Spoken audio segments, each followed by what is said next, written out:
Happy Friday, everybody. Friday before pre-release, I always like to do my pre-release guide, and I'll be covering the set's mechanics and new rules, as well as the what the archetypes and color pairs are doing, and then kind of just give you some of my general thoughts on the set overall. So to start things off, the first new mechanic is called Gift, and Gift is an additional cost that you can choose to include or not that increases the spell's power, but comes with the drawback of giving something nice to your opponent. There are 4 different gifts: Gift of Food, Gift of Treasure, Gift of Card, and Gift of Tapped Fish. If a spell with gift is countered or doesn't resolve, the gift isn't given, but the gift is given to your opponent first before the rest of the card comes into effect, which can matter if something like your gift is giving them that draw a card and then making them discard or play a card from their hand. There is one card that plays like that. The second new mechanic is Offspring. Offspring is an additional cost that you can pay only once, so you can't pay it multiple times. But if you do pay it as you cast the creature, then when the creature resolves, a 1/1 token you also get a 1/1 token that is a copy of that creature. If the spell is countered, then no token will be created. But if the creature with Offspring leaves the battlefield, like your opponent plays removal in response, before the token is made, you still will create a token copy of the creature that got removed. And also, if the creature has an enter the battlefield effect, it will also trigger when the token enters the battlefield. But since it isn't being cast from your hand, abilities that trigger when a creature spell is cast won't trigger for the copy. Also, if the creature loses Offspring before it resolves, which won't really come up a lot in this set, however, there is a card called Zinnia, which can give your creature spells Offspring. If Zinnia dies before your creature resolves, then no token will be made, even though you paid the extra 2. So the creature needs to have Offspring as it comes into play. And there's a new keyword action called Forage, and you pay 2 colorless and exile 3 cards from your graveyard or sacrifice a food to then get some exciting bonus. And Forage is kind of one of the themes a lot of these squirrels have. And so if you don't have enough cards in your graveyard or a food token on the battlefield, then you can't choose to forage. However, your opponent can't remove cards from your graveyard or foods you control in response to your activation because it's part of the activated ability. And there's also a new rules term called Expend. So some abilities trigger whenever you expend in, which happens when when you've spent in total mana on casting spells during a single turn. This can only happen once per turn. So if you cast something that costs 5 with Expend 4, you'll have to wait until the following turn to trigger its Expend. Also, it only counts mana spent towards spells, so it won't count mana spent towards activated abilities, so keep that in mind. We also have a new ability word, Valiant. Valiant highlights abilities that trigger whenever the creature becomes the target of a spell or ability you control for the first time in a turn. Valiant abilities will resolve before the spell or ability that caused them to trigger. We also have a new cycle called Seasons and a new mechanic, Paw Prints. So the Seasons are a cycle of modal spells that use the paw print symbol, and you can use up to 5 paw prints, and you can choose the same mode more than once. So for example, with Season of Loss, you can choose to make each player sacrifice 5 creatures, or you can make each player sacrifice 3 creatures and draw a card for each creature you control that died this turn. So some combination of 5 paw prints. You don't have to use all 5, it's up to 5. And then no matter which combination you choose, it will follow the order that they are written. So if you do choose to make people sacrifice a creature, that will happen before drawing a card. And then there was a small change where they're moving away from enters the battlefield and instead just replacing it with enters where possible. We also have a returning enchantment type called class enchantments. So they'll be familiar if you played any AFR.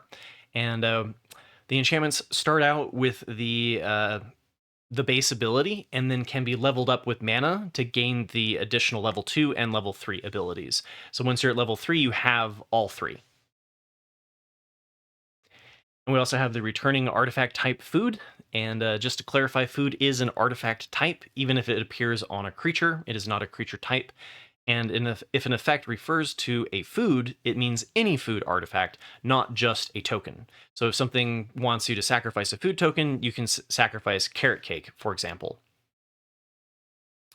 And now that we've kind of got the rules out of the way, let's talk about what each color pair is doing. So each color pair got a signpost uncommon, which is pretty typical. But we also got a hybrid common that fits within that color pair that can also be played in other color pair types, but has the split mana cost. So Seed Pod Squire can be played with either white or blue mana. And so for Azorius, we see a typical trend of white-blue flyers with a twist that a lot of the flyers are able to beef up creatures that don't already have flying. So if all of your creatures are flying, then you don't get to do the other ability. But if you don't have a flyer, or if you don't have a non-flyer, but if you have a non-flyer, then you get to give it +1/+1 until end of turn with Seed Pod Squire, for example. Orsov is life gain or life loss bats. So there's kind of a flying theme going in white, blue, black as well. Just a quick note on the 3-color versus 2-color space. I think there are a lot of really good 1-drops in this set, and so it'll be interesting to see how it plays out, but I'm speculating that there won't actually be a whole lot of 3-color space going on just because of how the go wide off of Offspring is going to probably lean towards the early aggro decks being pretty powerful. So if that is the case, then it's harder to play a 3-color space, because then if you stumble on tempo because of not finding your 3rd color, it leads to problems, right? So these are always speculations, though, because we'll have to wait until we actually play the set to really see how everything pans out. But one of the things, if it is really aggressive, then the life gain in white, as well as the direct damage that we don't usually see in black, could end up being a particularly interesting archetype. And then Boros is Valiant Mice. So this one is one of the more aggressive archetypes that has me a little bit concerned. This one focusing on being on the beatdown, starting on turn 1.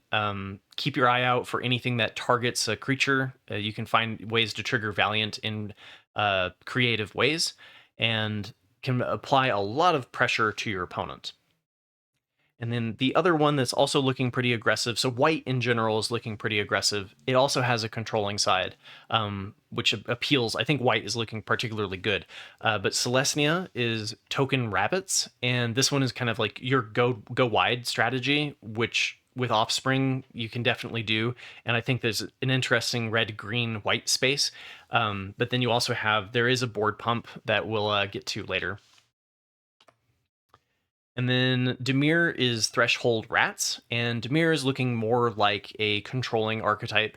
One of the things, like the 3/3 Menace for 3, though, does potentially give it some tempo. So I think it's always hard to say what the pace of the set is going to be, but Dimir tends to be this more controlling space where then as the game goes on longer, you get your threshold payoffs and then win through value. And I think it's largely looking like that in this set. Blue not bringing a whole lot of really early aggression to the table.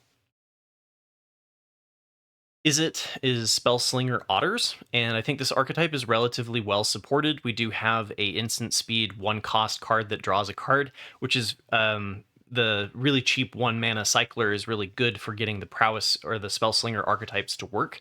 And blue is really about that card draw, and so I think the blue-red archetype is looking pretty good. And the other thing too is there is a theme where all of the otters are like the blue-red cards, and so you can kind of just draft according to creature type to some extent, and it should help you kind of go into a focused archetype.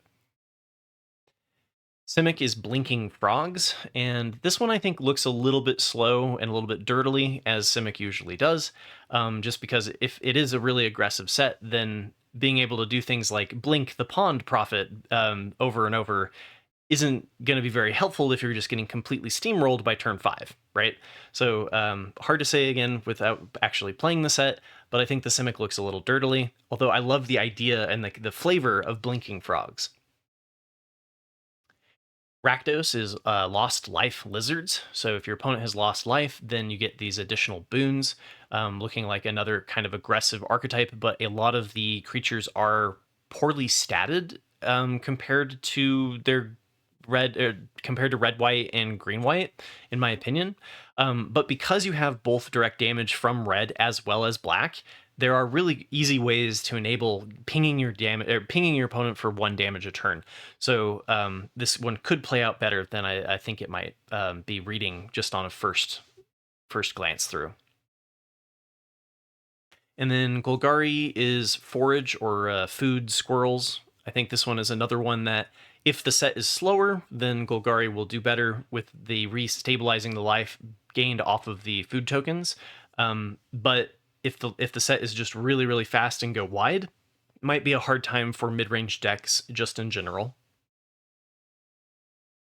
Then we have Gruul, Expend raccoons.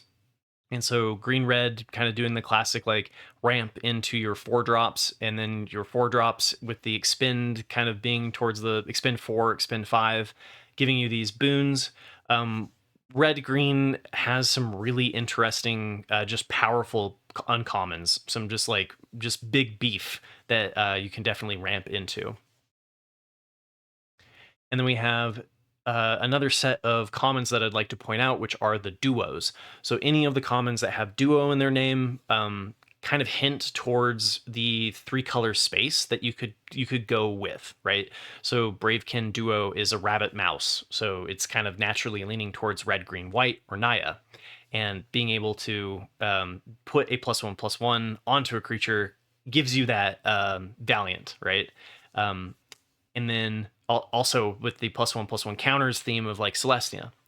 And then we've got the Life Creed Duo, which is a bat bird. So that one would be Esper, white, blue, black. Whenever another creature you control enters, you gain 1 life, which helps you trigger everything in the Orsov space, as well as just being a flyer, which fits in with the white, blue. So they're not necessarily like going towards a 3-color space, but I think they hint at it. Just I think it's something to keep in mind. There's like a Grixis spells area. I think that the Bant with getting the ETBs and the triggered effects of your flyers could work quite well with the blinking frogs. You've got the Sultai space, which looks really appealing for the Threshold and Forage kind of naturally going together off of like Daggerfang duo, black, green, blue. And then also like the red, white, black in Mardu with the bat lizards. So, some interesting ways that they can combine together into 3-color spaces. And similarly, the Kindle Spark duo works pretty well in the Grixis space. Can pair as a black-red card or a blue-red card.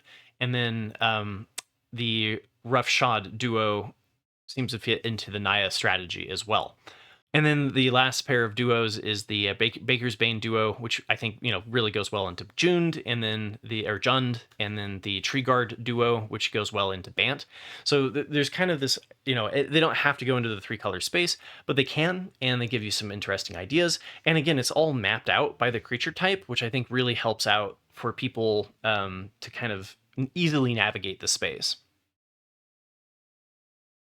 So the other thing that I think is beneficial to cover is the instances within the set, at least at common. If you know what your opponent can do at instant speed, that's where a lot of the interaction with your opponent, instead of just raw power level of the cards, comes into play. So it's just something that's nice to kind of review. I'm not going to go over each one, but generally I'll just give you my thoughts on white overall. So white is trying to go wide, or there are a couple of cards that can play relatively well in the control space, like Sonar Strike being able to give you this like improved lightning helix as long as you're kind of trading blows with your opponent as a flyer or just in strictly a control space. This is going to work a lot better in, Orsov and Azorius than it is going to in Boros and Celestia, right? And so the more that you can kind of think about how your deck is going to play out with these different strategies, then the better that you can kind of find the synergies, whether or not it's in your sealed pool or whether or not you're picking out cards from a draft. And then blue is doing your classic like card advantage, and then it also has a little bit of focusing on ETBs. So look for enter the battlefield effects because you have a lot of blink and a lot of ability to bring your creatures back to your hand and then play them again for additional value. And Runaway Together is one that we've seen before. This one tends to be undervalued, I think, a lot in the beginning when people don't realize how useful it is to be able to bounce your creatures back to your hand. We also have Shore Up, so keep that in mind when you're playing it against your opponent's removal. And then black is looking more like a control space than anything. I think its creatures lack a little bit of power compared to white for the aggro space, but it has some amazing removal. And for example, the instant speed destroy target creature for 2 and a black. It's not even double pit black. There's also some graveyard matters within black, as well as direct damage, which isn't showcased very well in the instances. But if you look at the creatures, there's a lot that just like will ping your opponent for 1 damage, or when they die, it deals 1 damage. So I think you could actually burn out your opponent kind of with this later game black strategy. And then for red, we've got classic like creature-based removal.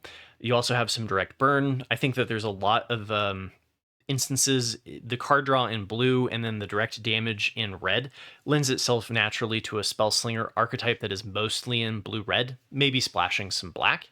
And you also have the just typical aggressive combat tricks. And so clearing the way seems like a decent way to go about it. The other thing too about the gift giving is going to be one of those that I think is you don't really want to give your opponent a gift unless you need to. I think a lot of them, like most of them, are going to be playing like that, where you don't usually want to give your opponent a gift. There, of course, are some exceptions. And then green is doing a go wide or a go big strategy. So Celestia especially is going wide with white. And then you do also have the ability to just give your creatures, the giant growth, the large trample creature that green typically has. And the last thing I'd like to talk about is how well is the archetype, or how well is the set splashing, or how good is the fixing.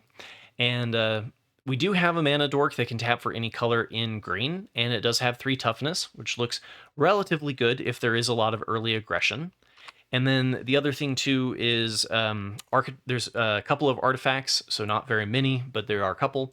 The Patchwork Banner looks pretty well because most of your decks, if they are within one strategy, are going to generally be 1 creature type. So you get an Anthem effect for 3 that then also allows you to tap for a 3rd color, which is kind of funny because like if you're doing mostly 1 color, then you're less likely to be a 3-color deck. So kind of an interesting effect. Really curious to see how this one plays out. Then we also have the classic one that can change a color to a different color, but only once each turn. And then as far as the lands go, we do have the Hidden Grotto, which allows you to do the same thing, convert 1 color into another one. And then we also have one that is a tap land that can be any color of your choice. So I hope that gives you an idea of what is happening in Bloomburrow. It's something that I like to do every set to just kind of prepare myself for pre-release and for the draft coming here on Arena on July 30th. Whew. So remember to hit like and subscribe. I try to make daily Magic the Gathering content, and most of it focuses on constructed, but I do dabble in draft, as I find it is one of the best ways to collect all of the cards on Arena. So take care, everybody, and good luck on your pre-release.